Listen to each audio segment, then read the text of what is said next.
দেখো অনেকদিন পর তোমাদের সামনে আবার আসলাম।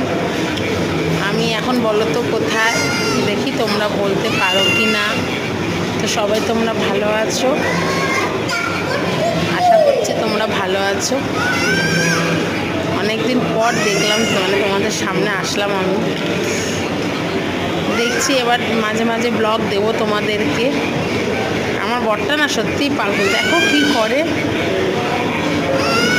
এই দেখো আমার ছেলে কত বড় হয়ে গেছে।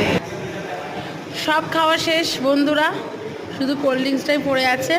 খাওয়ার পর মনে পড়লো খাবারটা অ্যাকচুয়ালি নামা হয়েছে এই যে ওর জন্য, এই যে আমাদের ঘন্টুর জন্য। আমরা কোথায় বলো তো, আমরা মায়াপুর এসেছি। অনেক দিন পর আবার ব্লগ করলাম। এই যে আমার বর মশাই, এই যে একটু হাই করে দাও।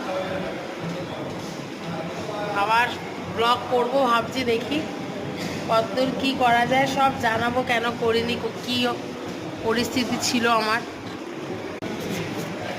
এই যে আমি তোমাদের সামনে আর পাচ্ছি না, এত গরম পড়েছে।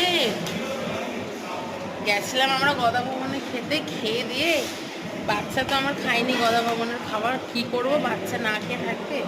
এই এসছে, এটা গোবিন্দা বলে একটা আছে, খুব ভালো খাবারের টেস্ট, পুরো ভেজ টোটালি।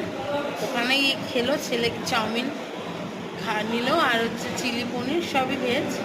আর খেয়ে এখন এসি বলে এখন বসে আছি। তাই মনে করলাম যে তোমাদের একটুখানি দেখা করি। এই চলো আবার পরে তোমাদের সামনে আসবো, মন্দিরে যখন যাব তোমাদেরকে নিয়ে যাব।